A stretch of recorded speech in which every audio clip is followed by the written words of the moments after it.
Hey there, it's HippieClecticHope again. My name is Sherry Kirchhoff. I got my laundry done and I'm ready to shoot another video.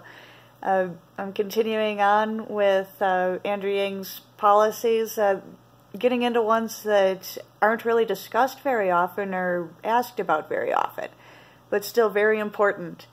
And this comes into, the environment and climate change stuff, more than, basically, I have this headlight under "The penny is senseless." There's so many reasons, It basically, it costs more than a cent to make a penny. So it's a losing venture. It's like if I sell my earrings or, I sell all my items for $1 a piece at the dollar store. I'm gonna lose my ass. I can't do it, So, but that's what Uncle Sam's doing as we mint pennies. It's, let's see, we have to mine the copper and zinc. It costs money to do that with people and equipment and supplies, and it depletes and pollutes the environment. And then you mix the copper and zinc. If I remember right, it's 90% zinc and 10% copper, just enough to give it that reddish color. They changed it in 1982, I guess. But, mixing the copper and zinc also costs money and depletes and pollutes the environment. So this is a double whammy here, just to... And, there are much better uses for copper and zinc, wiring, plumbing, all kinds of, and these elements are great power conductors for solar and wind energy. That's what we should be putting this into, not into, putting Lincoln's face on their cheapest piece of currency that really not cost effective and bad for the environment. It's counterintuitive, makes me twitchy. So, and on top of all the dumb reasons to,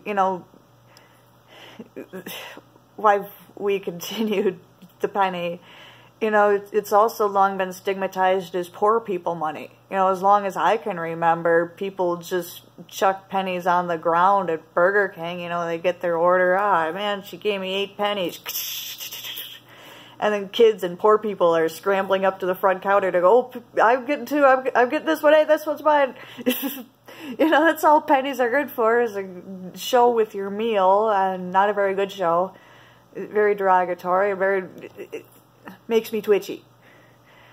And, so the only place that these pennies are really of much use is, like I said, for children.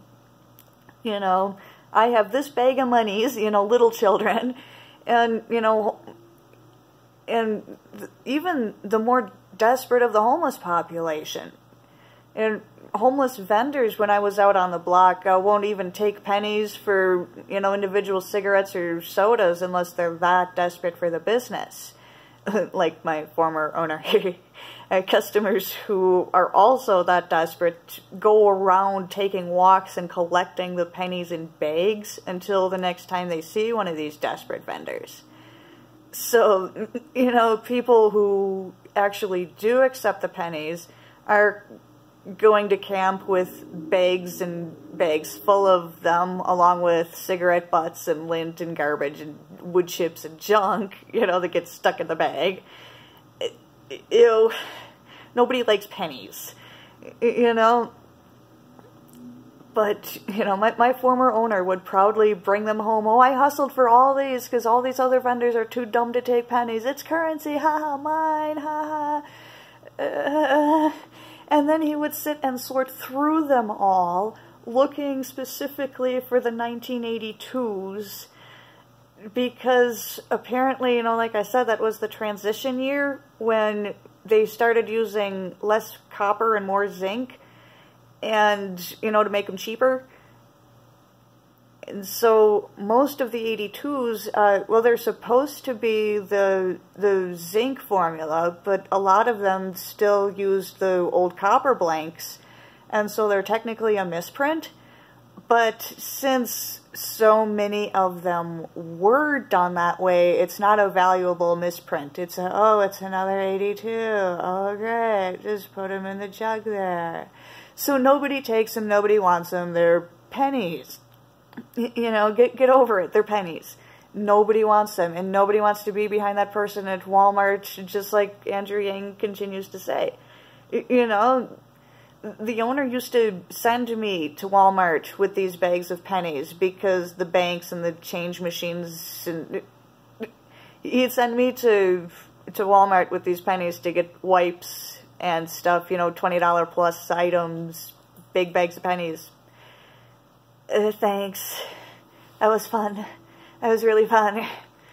So yeah, Andrew Yang's just trying to put an end to that, and I appreciate it. I appreciate the sentiment. Thank you, sir. You know, so the pennies need to go. But here's something that needs to start, is the American Mall Act. You know, we all remember that mall, their favorite mall, you know, where you and your wife had your first date years ago. You know, it's where your kids learn to ride the bike in their parking lot. It's, you know, it's the mall. It's your favorite mall. Well, it's been closed down for 10 years. And, you know, you were driving past there and saw your first dead junkie in the parking lot. You know, that's the memories you've got now. You know, Andrew Yang has, excuse me, he has ideas and policies to solve that pandemic as well, you know, because 30% of our malls are closing. This is happening all over. And these areas are becoming just derelict because nobody wants to buy the big mall. It's huge, you know.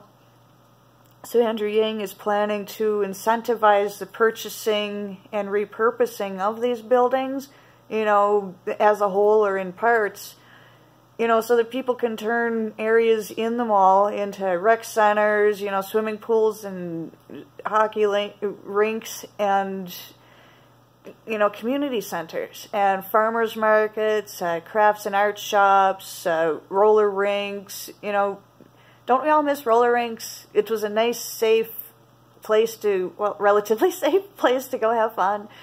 And, you know, and we can also, it's a nice spot to put tech and trade schools or homeless shelters, you know, churches that are starting out, instead of getting this big brick monstrosity of a chapel that shows how opulent and rich your organization is, you know, buy that spot in the old Heritage Mall and, you know, talk about Jesus, you know, or community gardens.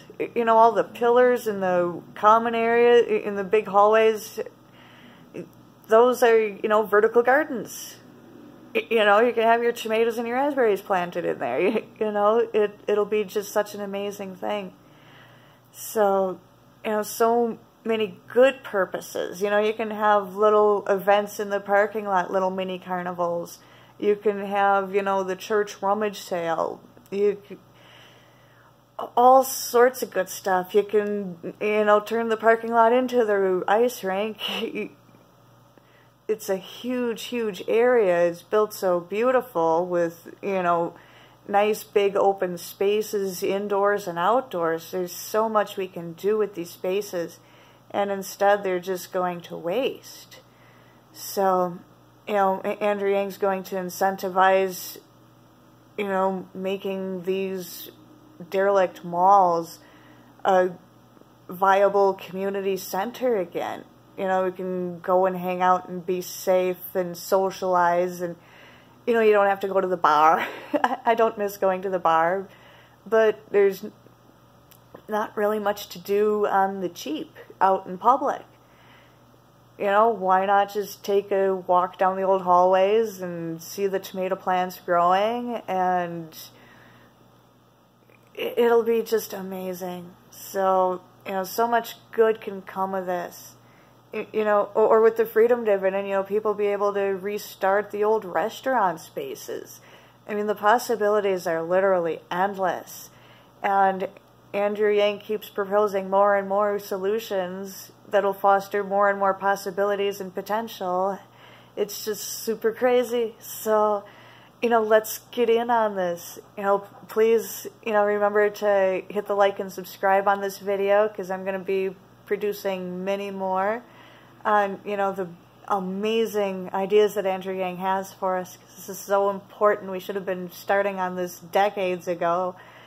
But, you know, it's better to start now than to not start working on, you know, everything we need to do.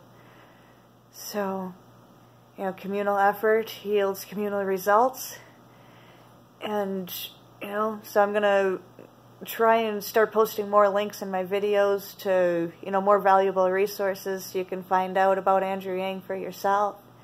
He's just, you know, revolutionary, and in a good way. So, thanks again for tuning in to HippieClecticHope videos. Have a wonderful weekend, and hey, take it easy.